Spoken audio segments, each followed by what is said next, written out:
श्रीमन्महागणाधिपतये नमः। लक्ष्मीनारायणाभ्यां नमः। उमामहेश्वराभ्यां नमः। वाणीहिरण्यगर्भाभ्यां नमः। शचीपुरन्दराभ्यां नमः। मातापितृचरणकमलेभ्यो नमः। इष्टदेवताभ्यो नमः। कुलदेवताभ्यो नमः। ग्राम देवताभ्यो नमः। स्थान देवताभ्यो नमः। वास्तुदेवताभ्यो नमः। सर्वेभ्यो देवेभ्यो नमः। सर्वेभ्यो ब्राह्मणेभ्यो नमः। श्री गुरुचरण कमलेभ्यो नमः। ओम सिद्धि बुद्धि सहिताय श्रीमन्महागणाधिपतये नमः। आज के पूर्व दिवस पर हनुमान जी के प्रेम युक्त वचन सुनकर माता सीता जी के मन में विश्वास उत्पन्न हो गया। माता सीता जी ने यह जान लिया कि हनुमान जी मन, वचन और कर्म से कृपा सागर श्री रघुनाथ जी का दास है कि कपि के वचन सप्रेम सुनी, उपजा मन विश्वास, जाना मन क्रम वचन यह, कृपा सिंधु कर दास। जब माता सीता जी ने जान लिया कि हनुमान जी महाराज मन, वचन और कर्म से कृपा के सागर श्री रघुनाथ सरकार जी का दास है, तो भगवान का जन जानकर, भगवान का सेवक जानकर अत्यंत गाढ़ी प्रीति हो गई। नेत्रों में प्रेमाश्रुओं का जल भराया और शरीर अत्यंत पुलकित हो गया। तब सीता जी ने कहा कि बुड़त बिरह जलधि हनुमाना, भयहु तात मोकहु जल जाना। हे तात हनुमान, विरह सागर में डूबती हुई मुझको तुम जहाज हो। और यह कहकर माता सीता जी बलिहारी जाती हैं। अब छोटे भाई लक्ष्मण जी सहित घर के शत्रु सुख के धाम प्रभु का कुशल मंगल पूछती हैं। कहती हैं कि अब कहूँ कुशल जाऊं बलिहारी, अनुज सहित सुख भवन खरारी, कोमल चित कृपाल रघुराई, कपि के ही हेतु धरी निठुराई। लक्ष्मण जी सहित घर के शत्रु सुख के धाम प्रभु श्री राघव सरकार का कुशल मंगल बताने को कहती है और कह रही है कि श्री रघुनाथ जी तो कोमल हृदय हैं, कृपालु हैं। कोमल चित कृपाल रघुराई, फिर हे हनुमान कपि के ही हेतु धरी निठुराई। हे हनुमान, उन्होंने किस कारण यह निष्ठुरता धारण कर ली? मां सीता जी कहती हैं सेवक को सुख देना उनकी स्वाभाविक बात है। वे श्री रघुनाथ जी क्या कभी मेरी भी याद करते हैं? हे तात, कबहु नयन मम शीतल ताता, हुई है निरख श्याम मृदुगाता। क्या कभी उनके कोमल सांवले अंगों को देखकर मेरे नेत्र शीतल होंगे? अब मुंह से वचन नहीं निकलता, नेत्रों में विरह के आंसुओं का जल भराया। वचन नयाव नयन भर बारी, अह नाथ हूं निपट बिसारी। अब बड़े दुख के साथ माता सीता जी बोलती हैं कि हाँ नाथ, आपने मुझे बिल्कुल ही भुला दिया। मां जानकी सीता जी का यह प्रेम विरह से परम व्याकुल देखकर कि देखी परम विरहा कुल सीता, बोला कपि मृदु बचन विनीता। परम व्याकुल देखकर मां जानकी जी को हनुमान जी कोमल और विनीत वचन में कहते हैं। क्या कह रहे हैं कि मातु कुशल प्रभु अनुज समेता, तव दुख दुखी सुकृपा निकेता। हे माता, सुंदर कृपा के धाम प्रभु भाई लक्ष्मण जी के सहित शरीर से सकुशल है, कुशल है, परंतु तब दुख दुखी सुकृपा निकेता आपके दुख से दुखी है। इसलिए हे माता, जन जननी मानहु जियऊना, तुम ते प्रेम राम के दूना। हे माता, मन में ग्लानि न करिए, मन में ग्लानि बिल्कुल न मानिए, मन छोटा करके दुख न कीजिए। प्रभु श्री रामचंद्र जी के हृदय में आपसे दूना प्रेम है। और यह कहकर हनुमान जी कहते हैं कि रघुपति कर संदेश अब, सुनु जननी धरि धीर, अस कही कपि गद गद भयो, भरे बिलोचन नीर। कि हे माता, अब धीरज धरकर, धैर्य धारण कर श्री रघुनाथ जी का संदेश सुनिए। और ऐसा कहकर हनुमान जी प्रेम से गदगद हो गए। हनुमान जी के नेत्रों में प्रेमाश्रुओं का जल भराया। आज का प्रसंग इसी के आगे कि कहऊ राम वियोग तव सीता, मोकहु सकल भय विपरीता। हनुमान जी बोले माता सीता जी से कि श्री रामचंद्र जी ने कहा, कहऊ राम वियोग तव सीता, कि हे सीते, तुम्हारे वियोग में मेरे लिए सभी पदार्थ प्रतिकूल हो गए हैं। मोकहु सकल भय विपरीता, और नवतरु किस लय मनहु कृषानु, काल निशा सम निशि शशि भानु। कि वृक्षों के नए नए कोमल पत्ते मानो अग्नि के समान, और रात्रि काल रात्रि के समान, और चंद्रमा सूर्य के समान। यहां कहते हैं कि कहऊ राम वियोग तव सीता, मोकहु सकल भय विपरीता। कहऊ राम, ऐसा कहकर हनुमान जी अपने उत्तरदायित्व से अलग हो जाते हैं। कहने का भाव यह कि मैं तो संदेशहर दूत हूं, मैं श्री राम जी के कहे हुए शब्दों को दोहरा रहा हूं। ये मेरे शब्द नहीं है, ये प्रभु श्री रामचंद्र जी के शब्द हैं। और इस संदेश में ऐसे वचन हैं जिनका उच्चारण मेरे लिए उचित नहीं, पर दूतो वदति नान्यथा। मैं राम जी का कहना करता हूं, मेरा कोई दोष नहीं है, मेरा कोई दोष नहीं है। तत्पश्चात हनुमान जी महाराज ने संदेश कहना प्रारंभ किया। कहे राम, कि राम जी ने कहा है जो मैं वो कह रहा हूं। और क्या कहा? वियोग तव सीता, मोकहु सकल भय विपरीता।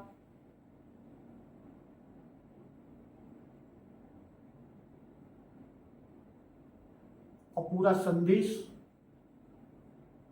प्रभु का सुनाते हैं कि नवतरु किस लय मनहु कृषानु, काल निशा सम निशि शशि भानु। कुबलय विपिन कुंत बन सरिसा, बारिद तपत तेल जनु बरिसा। जेहित रहे करत तेई पीरा, उरग श्वास सम त्रिविधि समीरा। कहेहु ते कछु दुख घटी होई, काहि कहूं यह जानन कोई। तत्व प्रेम कर मम अरु तोरा, जानत प्रिया एक मनु मोरा। असो मनु सदा रहत तो ही पाही, जानु प्रीति रसुयत नहीं माही। हनुमान जी ने प्रभु का संदेश सुना दिया। अब ऐसा अर्थ करना कि अस कही कपि गद गद भयो, भरे बिलोचन नीर। भाई हनुमान जी तो गदगद हो गए, बोल न सके। जब प्रभु श्री राम जी का संदेश कि रघुपति कर संदेश अब, सुनु जननी धरि धीर। अस कही कपि गद गद भयो, भरे बिलोचन नीर। कि हनुमान जी महाराज तो गदगद हो गए, बोल न सके। तब स्वयं राम जी ही बोलने लगे। अति साहस है। यदि ऐसी बात होती तो पूज्यपाद बाबा गोस्वामी तुलसीदास जी लिखते कि प्रभु संदेश सुनत भय देही। यह न लिखकर क्या लिखते कि प्रभु के वचन सुनत भय देही। तो संदेश का अर्थ ही है कि दूत आदि के मुख से कहे हुए वचन है। जैसे श्री जानकी जी ने श्री राम जी के वनवास का समाचार सुनकर और साथ ले जाने की प्रार्थना करते हुए कहा था कि आपके वियोग में मुझे कुछ और कोई भी सुखद नहीं हो सकता, कुछ भी और कोई भी सुखद नहीं हो सकता, सब दुख रूप हो जाएंगे कि प्राणनाथ तुम बिनु जग माही, मोकहु सुखद कतहु को नाही। ठीक वैसे ही यहां श्री रघुनाथ जी सरकार कह रहे हैं कि तुम्हारे वियोग में मुझे सभी दुखद हो गए हैं कि मोकहु सकल भय विपरीता। इस प्रकार अपना दुख कहकर श्री जानकी जी का दुख दूर कर रहे हैं। यहां कहो राम वियोग तब सीता, सीता का भाव कि तुम शीतल करने वाली हो, तुम्हारे बिना सभी मुझे तापदायक हो तप्त कर रहे हैं, कोई और शीतल करने वाला नहीं है। अब मोह कहूं एक वचन का प्रयोग करके अपने दुख से दीन जनाया। कहने का भाव यहां कि सब अपने अपने धर्म ग्रहण किए हैं और लोगों के लिए दुखद या विपरीत नहीं हुए, केवल मुझे ही को विपरीत हो गए, केवल मुझे ही विपरीत हो गए और लोगों के लिए दुखद या विपरीत नहीं हुए। और फिर विपरीत का भाव कि यद्यपि सुग्रीव आदि मित्रगण और सेवक गण उनकी प्रसन्नता के उपाय करते हैं, परंतु उन सब सुखदायक वस्तुओं से और भी दुख होता है कि घन घमंड नभ गर्जत घोरा, प्रियाहीन डरपत मन मोरा, अप्रियाहीन मोहि भय उपजावा। वाल्मीकि रामायण में भी कहा कि काननानि सुरम्याणि नदी प्रस्रवाणि च चरण रतिमाप्नोति त्वां पश्यन् नृपात्मजे। अर्थात हे राजकुमारी, यद्यपि श्री रामचंद्र जी अत्यंत रमणीय वनों में, नदियों में, झरनों के तटों पर विचरते हैं, फिर भी तुम्हारे बिना वहां उन्हें आनंद प्राप्त नहीं होता। और यहां कहते मोह कहूं सकल भय विपरीता। सकल अर्थात सभी सुखद पदार्थ इनमें से 6 को गिनाते हैं। सभी जो सुखद पदार्थ इनमें से 6 को गिनाते हैं। कौन कौन? किष्किंधा में इस संदेश का कोई उल्लेख नहीं हुआ, पर यहां के कथन से वहां संदेश का हनुमान जी से कहना दर्शा दिया। यह पूज्यपाद बाबा गोस्वामी तुलसीदास जी की शैली है। वाल्मीकि जी ने भी इसी प्रकार जयंत की कथा अरण्य में नहीं कही, पर उसे सुंदर कांड में कहकर चित्रकूट में होना उस चरित्र को दर्शा दिया। और दूसरा कांड किष्किंधा में न लिखने का यह कि वहां यह संदेशा श्री राम जी ने हनुमान जी के कान में कहा, उन्होंने सब गुप्त रखा। इसी से पूज्यपाद बाबा गोस्वामी तुलसीदास जी ने भी वहां पर गुप्त रखा संदेशे को। और जब यहां हनुमान जी ने उसे खोला, तब पूज्यपाद बाबा गोस्वामी तुलसीदास जी ने उस संदेश को लिखा। गुप्त का प्रमाण कि कह हम पशु शाखा मृग, चंचल बात कहां मैं विद्यमान की, अकहरि शिव अज पूज्य ज्ञान घन, नहीं बिसरति वह लगन कान की। गीतावली में। और यहां कहते हैं हनुमान जी प्रभु का संदेशा कि नवतरु किस लय मनहु कृषानु, काल निशा सम निशि शशि भानु। श्री सीता जी की यही दशा पहले कही कि नूतन किसलय अनल समाना, और यहां नए कोमल पत्तों कल्लों को पहले कहा। क्यों? क्योंकि इन्हीं का आसन, इन्हीं की साथरी और इन्हीं पर सदा जहां तहां दृष्टि पड़ती रहती है। लक्ष्मण जी रात को शयन के लिए नवीन किसले की सैया बनाया करते हैं कि तहतर किसलय सुमन सुहाए, लक्ष्मण रच निज हाथ डसाए। तो वह कोमल साथरी भी मानो जलाए डालती है। दिन में सूर्य प्रचंड किरणों से ताप देते हैं ही। यह बात शशि भानु से दर्शाई, अर्थात जब चंद्रमा रात्रि में सूर्य के समान संतप्त करता है, तब सूर्य जो तप्त है ही, उसके तापदाता होने की कथा ही क्या कही जाए। भाई छाया के लिए वृक्ष के तले जाते हैं तो वृक्ष ही जलाए डालते हैं। क्यों? क्योंकि वहां तो पत्तों का समूह है जो कि अग्नि राशि के सरीखे हैं। और आगे कहते हैं कि शीतलता के लिए जलाश्रय के पास जाते हैं तो कमल वन कुंत वन सदृश दुख देता है, और ऊपर से जो जलमेघ बरसते हैं तो वह मानो तप्त तेल ही है। भाई प्रभु वन में है इसलिए वन के पदार्थों को दुखदाता कहा, नगर में होते तो भोग के पदार्थों को दुखद कहते, और रात्रि का हाल कहकर आगे दिन का हाल कहते हैं। और यहां कहते हैं निशि शशि।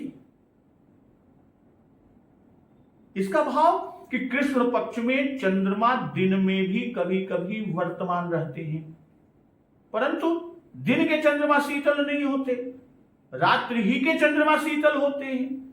और उसमें भी यह हेमंत ऋतु का समय, जिससे अत्यंत शीतकारक होना उचित, पर वह प्रचंड सूर्य सम तप्त किरण हो रहे हैं। चंद्रमा भी सूर्य सम तप्त किरण हो रहे हैं। तो श्री राम जी विरह विलाप में चंद्रोदय देखकर कहते हैं कि यह सूर्य उदय होता है। इससे वृक्ष का आश्रय लो कि निश्चर निकर पतंग सम, रघुपति बान कृषानु। और आगे संदेशा हनुमान जी मां जानकी से कह रहे हैं कि कुबलय विपिन कुंत बन सरिसा। क्या कह रहे हैं कि कुबलय विपिन कुंत बन सरिसा, बारिद तपत तेल जनु बरिसा। भाई कमल का वन भाले के वन के समान है, और मेघ मानो उबलता हुआ तेल बरसाते हैं। अजय हित रहे करत तेई पीरा, उरग श्वास समुद्र विधि समीरा। जो हित करने वाले थे अब वे ही पीड़ा दे रहे हैं। और तीनों प्रकार की हवा, त्रिविध समीरा, तीनों प्रकार की हवा सर्प की श्वासों के समान विषैली हो रही है। अब यहां पर कहा कुबलय विपिन कुंत वन सरिसा। कमल को भाला, कमल की नाल उसकी छड़ हुई फूल ग्रंथि है, और फूल की नोक भाले की नोक है। अब मारने वाला कमल रूपी भाले से मारकर हृदय को विदीर्ण कर डालता है। कमल भाला है तो भाला चलाने वाला चाहिए। भाई भाला है तो भाला को चलाने वाला चाहिए। तो यहां कामदेव भाला चलाने वाला है। क्यों? क्योंकि कमल कामदेव का बाण कहलाता है। और कहते हैं कि बारिद तप्त तेल जनु बरिसा। भाई विरही को वर्षा अति दुखदाई होती है कि मोर शोर घन घोर जोर दामिनी दमंकन, पावस शीतल पवन गमन जुगनून चमंकन। तो अब यहां तप्त तेल क्यों कहा? बारिद तप्त तेल जनु बरसा, तो तप्त तेल क्यों कहा? तप्त जल क्यों नहीं कहा? तो उसका उत्तर है कि तप्त जल भी किसी समय सुखदायक होता है, और तपस्वियों को तेल तो सर्वथा त्याज्य है, क्योंकि तेल भोग्य पदार्थ है। हनुमान नाटक का मत है कि सीताहरण चैत्र शुक्ल पक्ष मध्याह्न काल में हुआ और संदेशा शरद में भेजा गया, इसलिए चैत्र से शरद तक के दुखों का संदेश कहा। जैसे कि नवतरु किस लय, बसंत है। क्यों? क्योंकि बसंत में वृक्षों के पुराने पत्ते झड़कर नए पत्ते निकलते हैं। अब काल निशा समनिशि शशि भानु, यह ग्रीष्म है, क्योंकि ग्रीष्म के सूर्य दुखदायक होते हैं। अकुबलय विपिन, यह शरद है, क्योंकि कमल शरद में फूलते हैं। अब बारिद तप्त तेल, यह वर्षा है। तो इस प्रकार यहां 4 ऋतुओं का वर्णन पूज्यपाद बाबा गोस्वामी तुलसीदास जी ने कर दिया। शरद वर्षा के बाद होती है, और यहां वर्षा का दुख पहले न कहकर पहले शरद का दुख कहे। इस व्यतिक्रम से भी अपनी व्याकुलता को प्रकट कर दिए। विह्वल है, कुछ सुध-बुध नहीं है, अटपट कहते हैं, इसलिए ऋतुक्रम से दुख नहीं कहा। और पहले जो कहा मोह कहूं सकल भय विपरीता, यहां वर्णन के व्यतिक्रम से भी विपरीतता को दर्शा दिया। भाई यदि क्रम से कहते तो व्याकुलता न जान पड़ती। भाई जब व्याकुल आदमी होता है तो उसका क्रम टूट जाता है बोलने का, कि कैसे किस क्रम से बोलना है। तो वही प्रभु की स्थिति है। और स्वयं कपि को ही क्रम का संभाल न रहा। क्यों? क्योंकि वह स्वयं उनकी दशा को स्मरण करके तो गदगद हो गए। यस कही कपि गद गद भयो, कपि तो स्वयं वानर श्रेष्ठ हनुमान जी महाराज स्वयं गदगद हो गए हैं, इससे वे व्यतिक्रम कर गए। कहते नवतरु किस लय मनहु कृषानु, काल निशा समनिशि शशि भानु। हनुमान जी ने जो कहा, हनुमान जी ने कहा था कि तुम ते प्रेम राम कर दूना, वह राम जी के इसी उक्ति पर बल है, उसी उक्ति के बल पर कहा। भाई सीता जी को शीतल, तारा, चंद्रमा और नूतन किसलय, ये 3 वस्तुएं दुखद हो गई। और राम जी की कथन में उनके संदेश से यह मालूम हुआ, उन्हें 6 ऋतुओं की 6 वस्तुएं दुखद हो गई। भाई सीताहरण फाल्गुन कृष्ण अष्टमी को हुआ, और हनुमान जी को सीता माता का दर्शन अगहन बदी द्वादशी को हुआ। तो इस तरह यद्यपि सीता जी का विछोह हुए 10 महीने हुए थे, पर उसका स्पर्श 6 ऋतुओं से हो गया। भाई फाल्गुन मास शिशिर ऋतु है, तो इस महीने में वृक्षों के पुराने पत्ते गिरने, नए कोपले निकलने लगते हैं। यह बड़ा सुखद महीना माना जाता है। अशोवे कोपल राम जी को आग से मालूम होते हैं कि नवतरु किस लय मनहु कृषानु। हेमंत की रात्रि बड़ी होती है और सुखद होती है।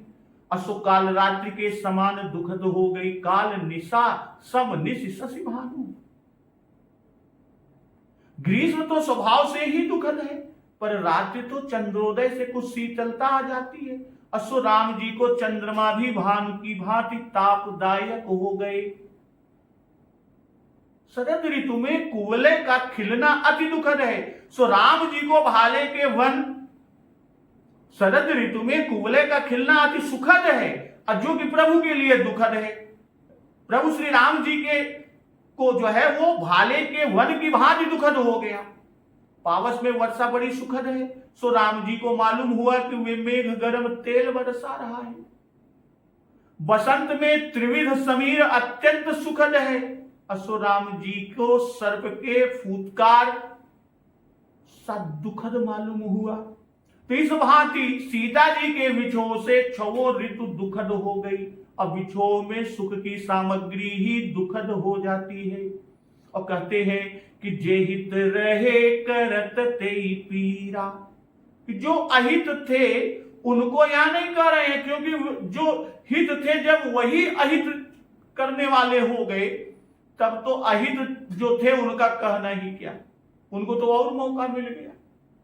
और वे तो पहले ही अहित थे, और दूसरे हित की पीड़ा देना, हित का पीड़ा देना, इसलिए कहा कि सुखद वस्तु का स्मरण होने से दुख अधिक होता है, कि अरे ये भी हमारे शत्रु हो गए, ये तो अपने थे। और कहते उरग श्वास सम त्रिविध समीरा। त्रिविध समीर अर्थात शीतल, मंद और सुगंध युक्त, और उसके विपर्य में उरग श्वास गर्म, शीघ्रता युक्त, तीव्र गति वाली और दुर्गंधित है। त्रिविध वायु, शीतलताप्रद, रोगहारक और सुखद है। और उरग श्वास गर्मी पहुंचाने वाला, रोग वर्धक और दुखद है। तो यहां तक नौ तरु किसलय निश शशि कमल वर्षा त्रिविध समीर, ये 6 जो सदा सुख देते थे उनको कहे कि ये, तथा और भी जितने हित पदार्थ थे वे सब दुखद हो गए। यहां यह भी दिखाया कि पांचों तत्व भी दुखदायक हैं।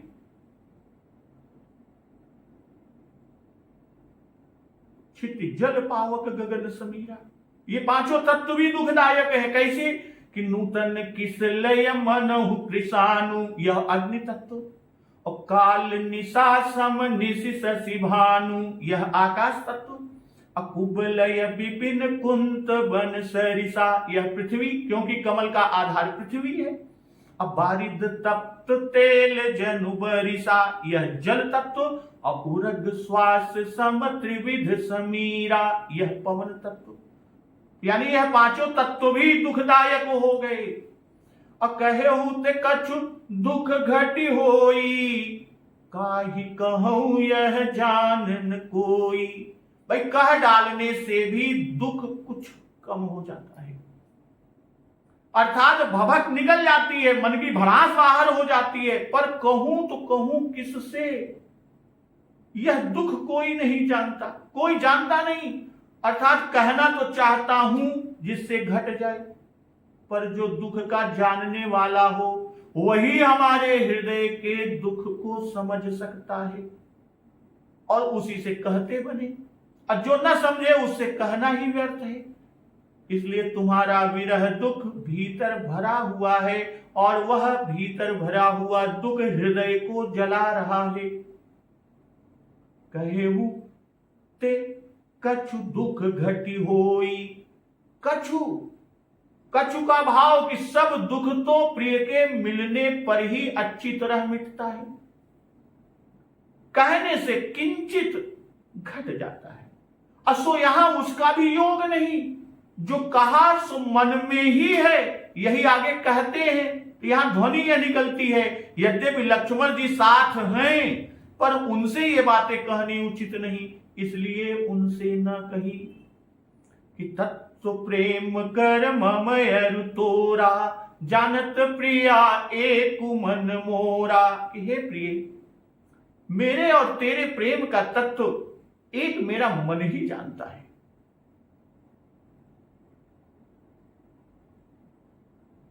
असो मनु सदा रहत तो ही पाही, जानू प्रीति रसुएत नहीं माही। असो वह भी मन सदैव तुम्हारे ही पास रहता है, बस इतने ही में मेरे प्रेम भाव को समझ लो। अर्थात तुम्हारे बिना दुखी रहता हूं, रात दिन मन तुम में लगा रहता है। प्रीति का रस यही है कि तत्व प्रेम कर ममयर तोरा, जानत प्रिया एक मन मोरा। तत्व यानी सार, स्वरूप, यथार्थता, वास्तविक स्थिति या भेद। प्रसन्न राघव नाटक में स्नेह सारम और प्रेम तत्वम मनः ये शब्द आए हैं। श्री भरत चरण को अयोध्या कांड में राम स्नेह सुधाकर सारू कहा।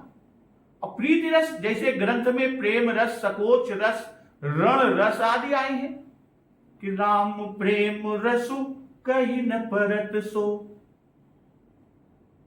सकोच रस, सो सकोच रसु अकथ सुबानी। और वही कि रन रस बिटप पुलक मिस फूला। तो वैसे ही यहां प्रीति रस जैसे श्रृंगार आदि रस है, वैसे ही प्रीति भी रस है।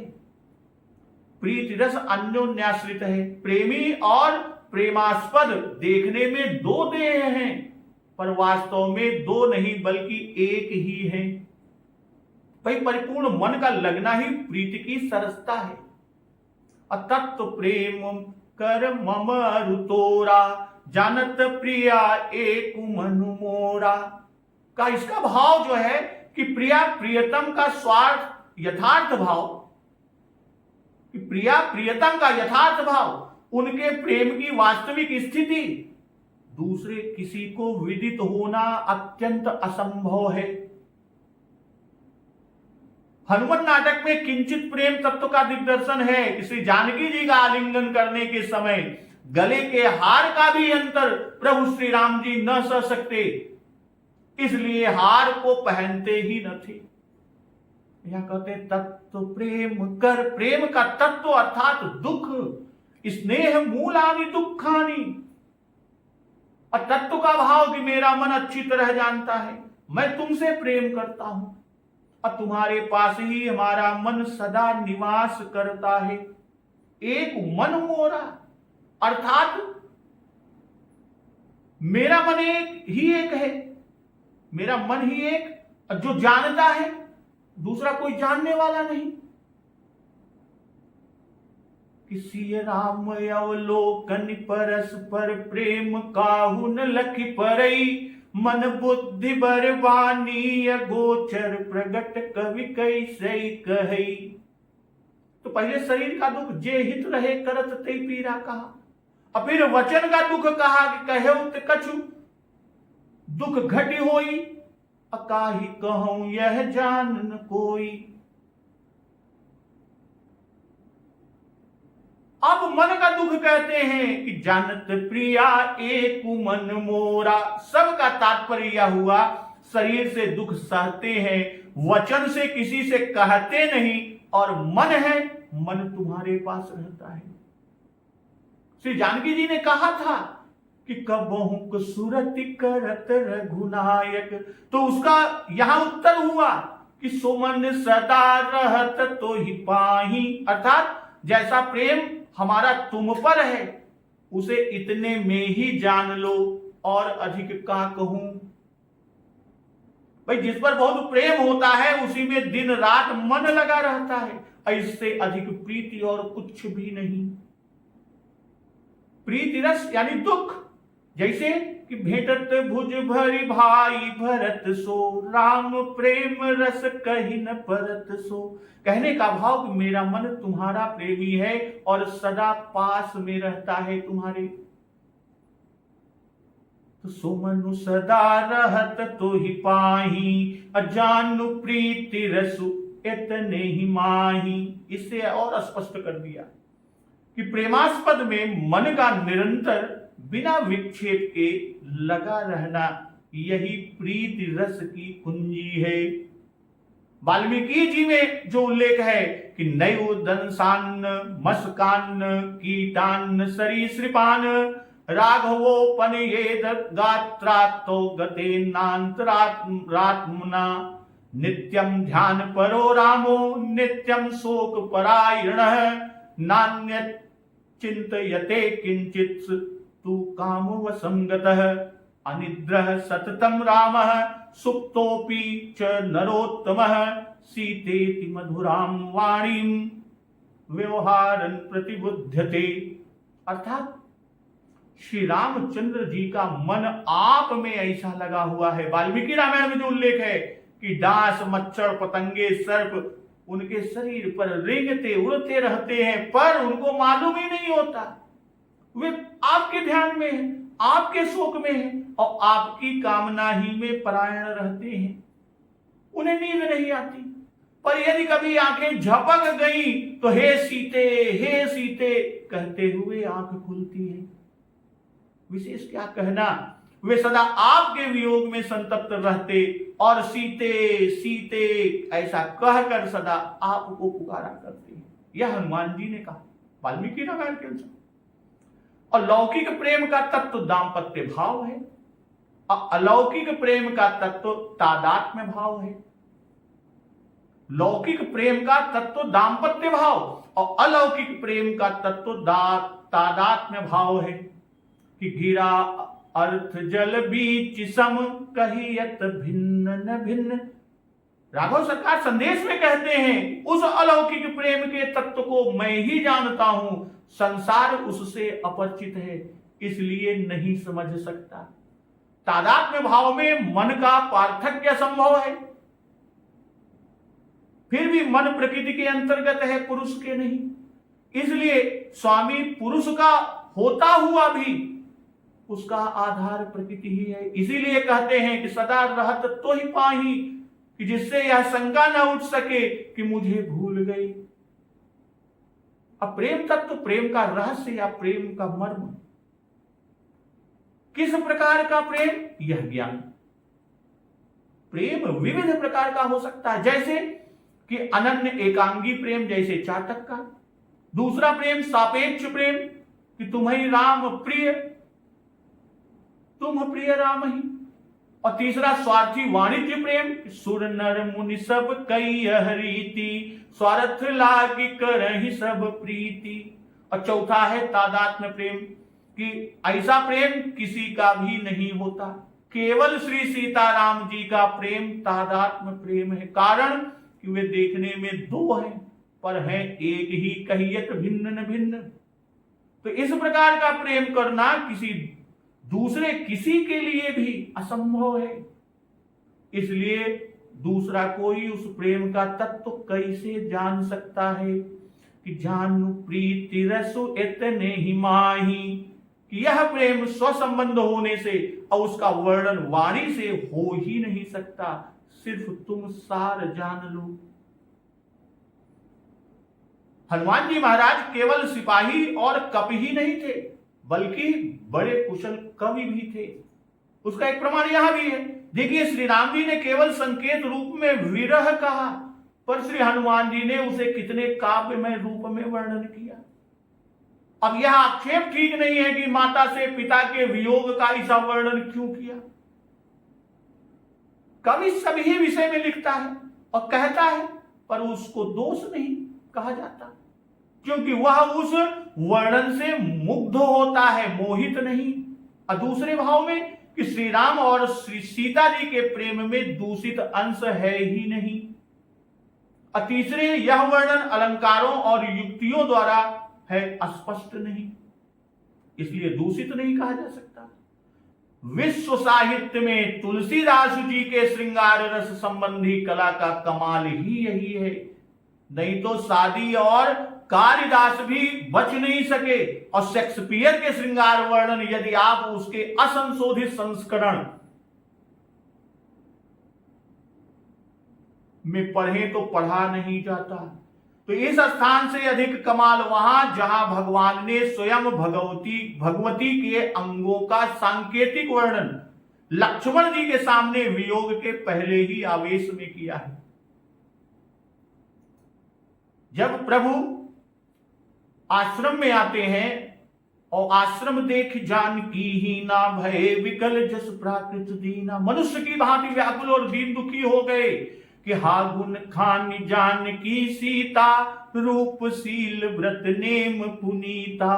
लक्ष्मण समुझाए बहु भांति, पूछत चले लता तरुपाती। हे खग मृग हे मधुकर श्रेणी, तुम देखी सीता मृग नयनी।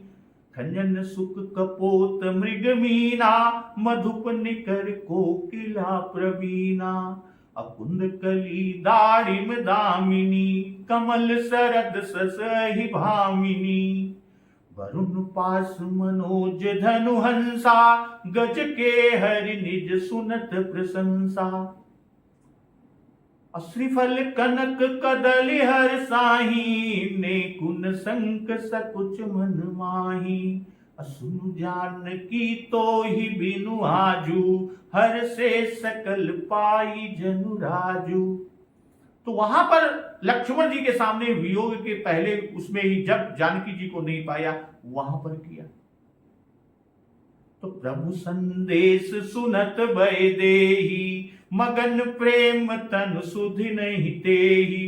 प्रभु का संदेश सुनते ही मां वैदेही जी प्रेम में मग्न हो गई।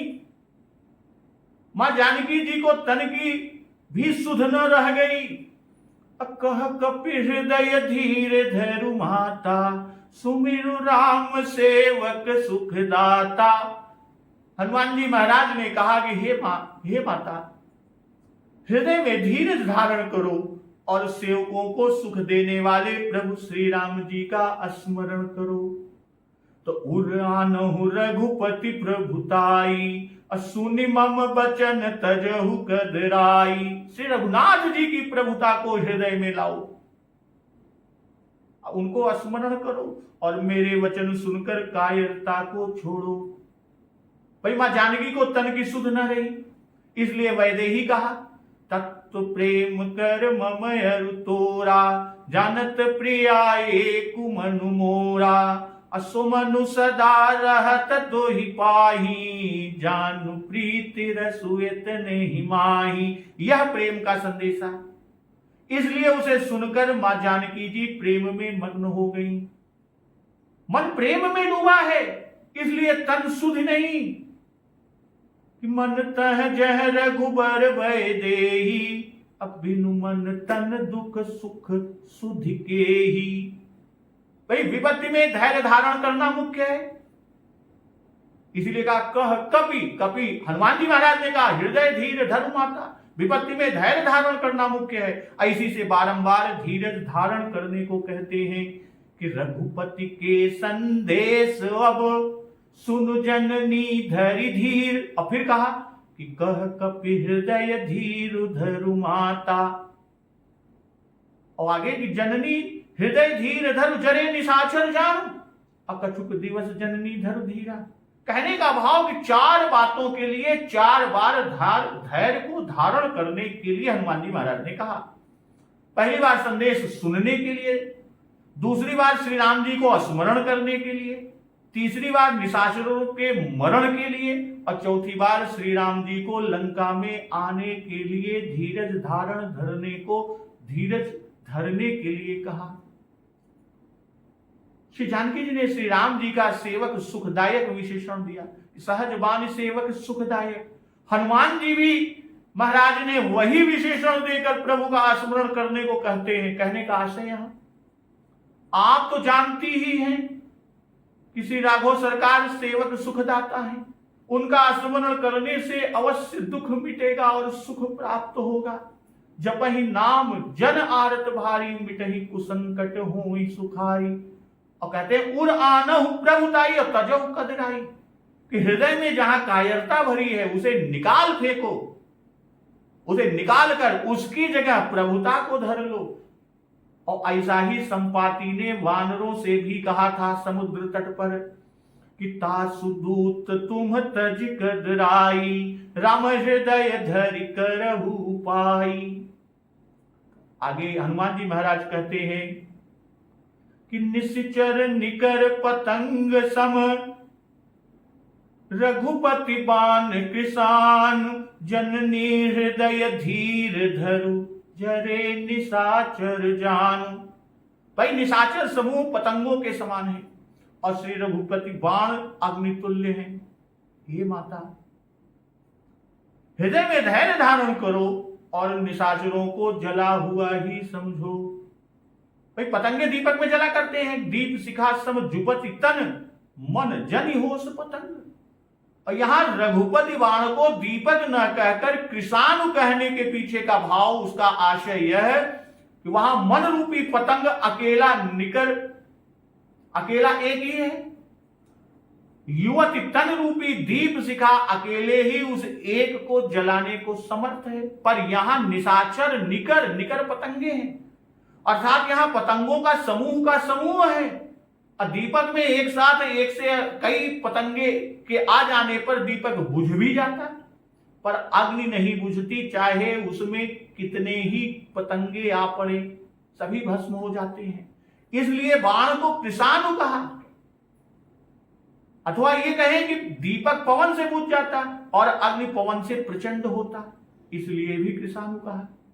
दीपक अबल है, कृषाणु प्रबल है। पतंगे रात्रि में ही मोहवश जलते हैं कि जरहि पतंग मोह बस भार बहै खर वृंद।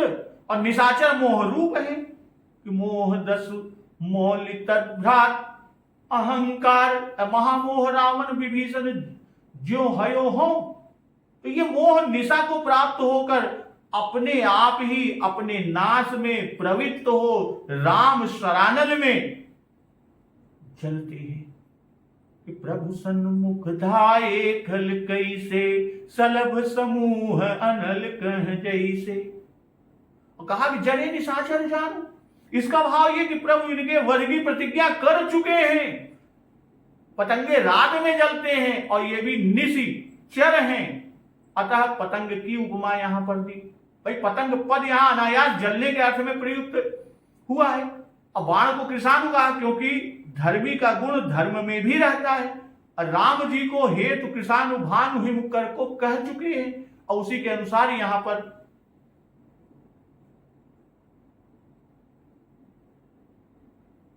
तो आपसे जल मरने में प्रमाण यह है कि सूर्पणखा स्वयं पंचवटी में आकर निशाचर कुल की नाशक हुई।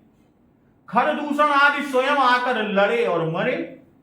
रावण ने स्वयं अपने मरण का उपाय रचकर सीता जी का हरण किया, इसलिए पतंग का अग्नि में आकर जल मरना कहा। और हनुमान जी भी रघुपति बाण के सदृश हैं और ये लंका दहन करेंगे, और आपसे ही आप निशाचर यहीं अपने जलने का उपाय कर देंगे। भक्तजन, अब इसके आगे का प्रसंग हम लोग अगले दिवस की कथा में श्रवण अमृत रसपान करेंगे। तो एक बार जोर से बोलिए, सियावर रामचंद्र की जय, पवन सुत हनुमान की जय। जगत जननी मां जगदम्बा की जय, गुरुदेव भगवान की जय, उमापति महादेव की जय। जय श्री राम।